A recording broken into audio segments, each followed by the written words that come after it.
Okay, so we're talking about, this is our original function, let's say f at x, and they want to know if the inverse function is still a function. So an inverse function deals with taking a graph, there you go, and flipping it on the y equals x axis, okay? So it's essentially like a 45-degree line. So with this function here,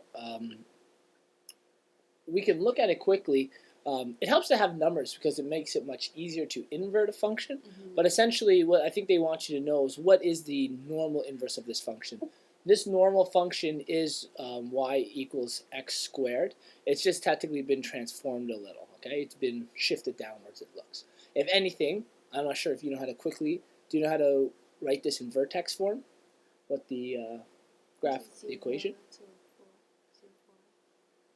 Yeah, you're right. It hasn't moved anywhere on the xy yet, so it would be x squared and roughly -4. So if we were to find the inverse of that function, essentially the idea is to put x out here, y squared minus 4, and we end up with x plus 4 equals y squared, and we're looking for plus or minus the square root of x plus 4 is equal to y. Or in other words, this is a graph of a function. No, I actually can't have sideways ones. But essentially this is gone in the negative direction 4, and he's about there, and it's something like this in terms of the function. Okay. So is this a function? The way we know if it's a function is if it passes the vertical line test. Yeah.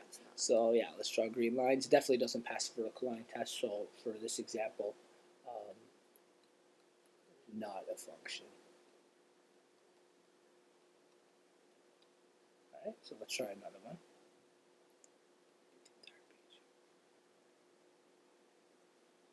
To the same 0, 2, 0, it's a little bit up and down. Yeah, exactly. So what happens here is technically these pass the vertical line test to start. If we were to draw our vertical lines through these, but we only hit one point at a time. It's not continuous, but it passes a vertical line test.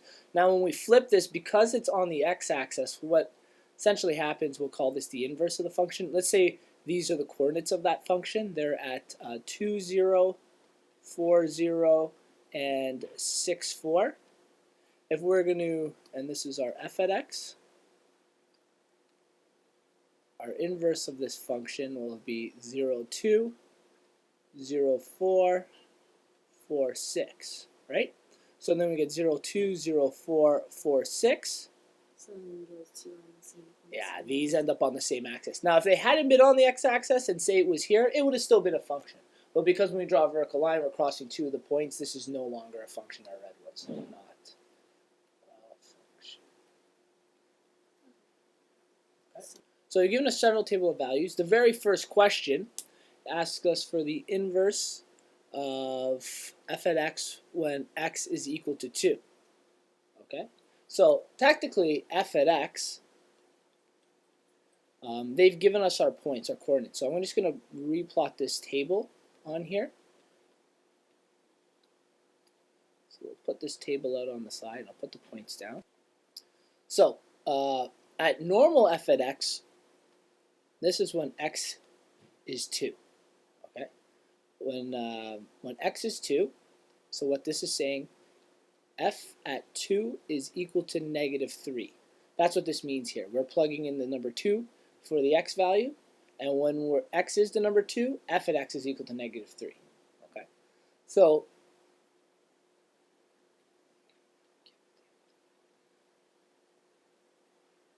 we'll plot these out quickly. 0, -5. So wouldn't the answer just be 3, -3? 2. Now they're looking for the inverse of this when f at x is at 2. So from my understanding, so we have our points. They do want us to get the inverse of this. So we're not sure if they want to make this a continuation or not, like they want us to connect the dots or not. So what we'll do is we'll invert them. These are technically in red are f at x, and we have their coordinates all here. If we do f at inverse x, Okay, all it is flipping all the points. So we have negative 5 and 0, negative 4 and 1, negative 3 and 2, and negative 2 and 3. So again, we're at negative 5, 0, negative 4, 1, negative 3, 2, negative 2, 3. Okay? So F at 2 So is we negative 3. So what I'm thinking they're asking is they still want the x value of the inverse, the x value of 2. Now, I don't have the x value of 2 here, okay? I'm assuming they want us to continue these patterns. They want us to continue this. So let's say this was our function, okay? I think he's off just a little. Yeah, he needs to go up one more. Wait, so but we'd have to find it on the other side. Yeah, we'll have to find it on the other side. So we're continuing it on the red one. So let's say this is our f at x. And we're going to do the same thing on the other side with our inverse function. I'm assuming they want us to make the pattern and continue this function as it goes. So in that case, we're going to be here to about there. Okay. So in that case, we're looking for the x value when it's 2. What is the inverse of 2 going to be? So what that means is when here, the inverse of this is going to be our 7.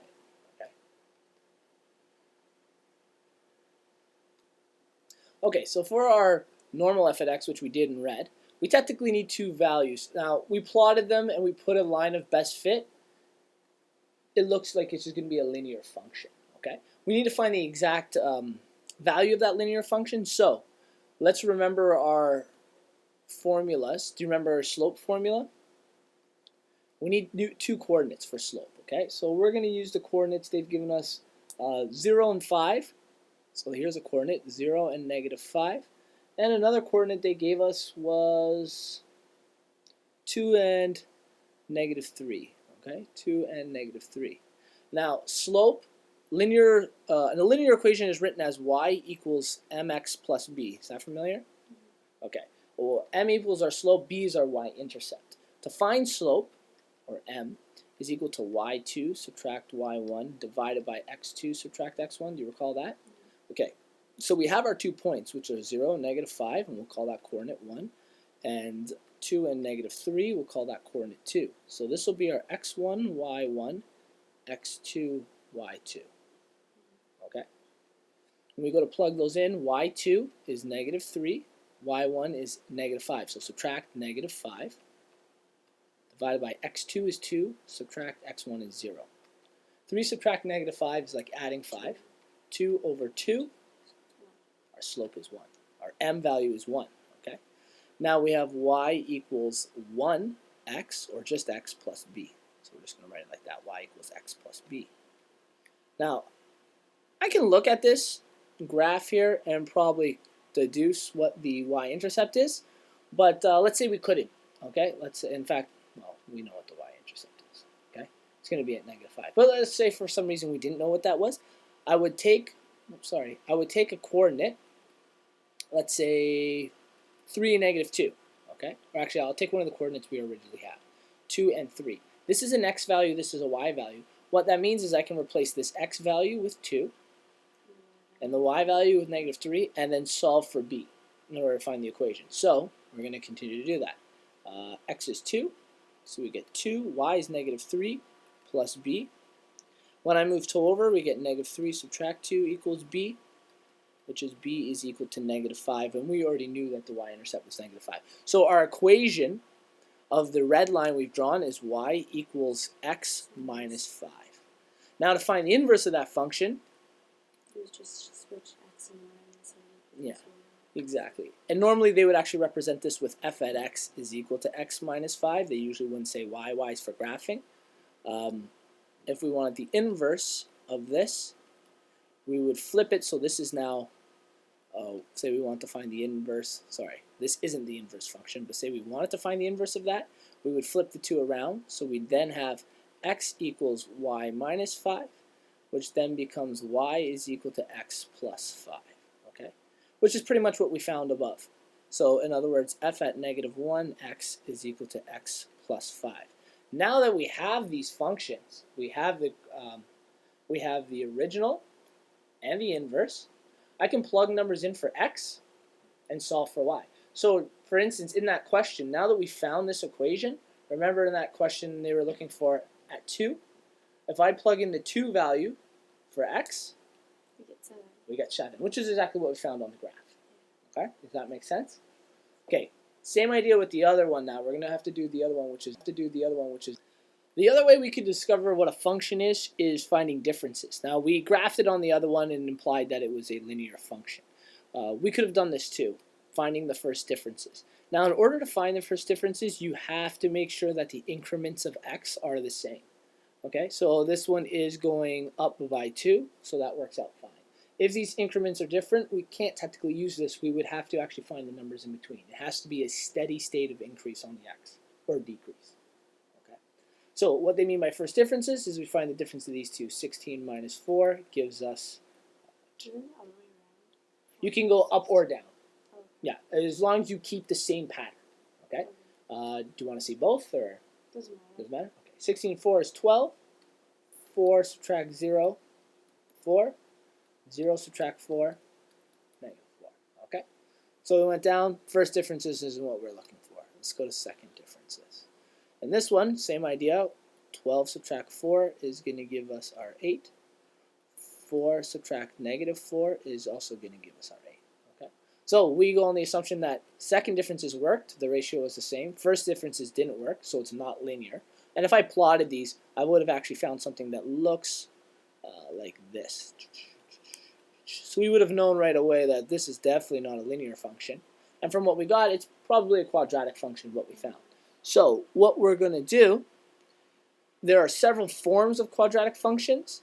Okay, there's your standard form, which is y equals ax squared plus bx plus c. Okay, but the problem with this one is it can be hard to deduce what your a and b values are when it's in this form. This is called the standard form. Okay.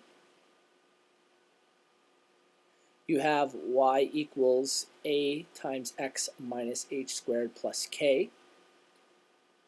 If you know the vertex, you can find this one very easily. This is called vertex form. And then finally, you have your y equals a times r.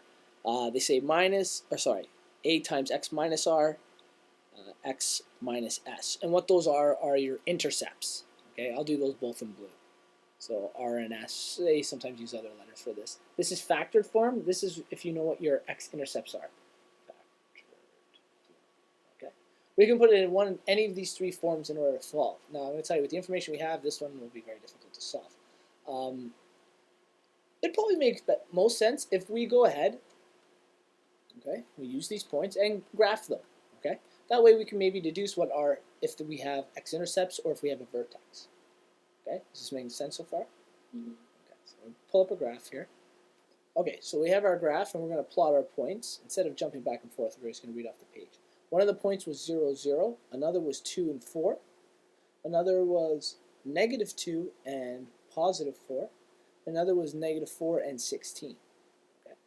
If we were to connect something like this, assuming we know it's quadratic, that looks like what's happening there. It's looking like this is going to be our vertex. Does that make sense to you? Okay. So our vertex is going to be at 0 and 0. So what that means is I'm going to use our vertex form. What is my h and my k value going to be in those cases? Do you know? No.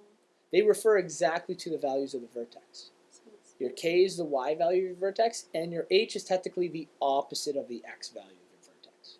Right? So if it says -4, then your x value for the vertex would be 4. Okay. So since our vertex is 0 and 0, bring down that form here. I'll write it in black this time. Y equals a x minus h squared plus k. This is my x value, my vertex, and my y value. Well, Just ax squared. yeah, a x squared. Let's take a point now and try to solve for what a is going to be. Okay, so solve for our a. You can always use that other equation too, right? The one where it's like the nth difference is the. A quick way to do it is if you can get a function in, let's just use 2 and 4, you can always quickly go through this by just plugging those in for here, where your 2 value will be your x. So it'll be 4 and then 4 and then 4 minus Exactly. 2 squared gives you 4, right? 4a is 4, a is equal to 1 when we divide those two. So your equation is essentially, if we continue this, 4 is going to be 16, right? Y equals x squared. Perfect. Which means, or in other words, they have f at x equals x squared, which means your inverse function, okay, do you know what it'll be off the top of your head? Yeah, the root of x. So you're going to have this then, 1 over 2. which is like, oh no. Oh, because you can use both. But Yeah. that's not a function. This won't be a function, all right. I remember last year. After all the work we've just done, we've now discovered our 2 inverse functions. This is what we're working with the entire time pretty much, right? We'll write down all of our functions. So for the linear ones, we have f at x, x minus 5. Yeah. Right? And for the quadratic one was f at x equals x squared. Your inverse functions were f at negative 1, x, I think it was plus 5, right? And inverse of x is equal to the square root of x. Okay, so now we have 4 equations, which means we can take these values, plug them into the equations, and work them out depending on what the question says. So these are going to be important for the rest of the questions we do here. Okay, so we need to remember. All right, so we have this. What we're going to do is I want to find out. Oh, I did make one error. Sorry, the bottom 2 are g, because otherwise it implies they're the same numbers. So this is g inverse. Okay. So when we go over here, we looked at it. Our f inverse is x plus 5, right? So it means it's x, no, 3 plus 5 minus 1 plus 5. Exactly. So we have 3 plus 5. That's our first inverse function. Subtract 1 plus 5 as our second function. So we end up with 8 subtracting 6. Your answer is 2 to that one. Simple? Okay. Wait. So in D, F bracket g, so it's square root of x. there's no square root. What it is a function inside of a function. Okay? The function inside? No, this one would be f and then this. But that would be the inverse. Remember, this is g inverse is equal to the root of x. But they're not talking about g inverse here. They're talking about the original g. Root. So Yeah. it's f bracket x squared, and then but it's f bracket 1 squared, and then And f at x is x 7. minus 5. So what it is here is your original one, they want to replace, think of it like this. They want to replace the x value with g at 1. Yeah. So the x value here becomes g at 1. So when we go to write the original first one, we end up with g at 1, okay, minus 5. And then I got to figure out what my g at 1 function is. Well, yeah, my g1 function is x squared. So we're putting in 1 squared minus 5 as our function, which is 1 minus 5, which is negative 4. Okay, and that's what that is. Okay, in the next one we have g or fg times 1. Our f function is x minus 5. Yeah, and our g function was x squared. What this is actually saying is think of it like f at g at x times 1. So we're not putting 1 in for the value of x.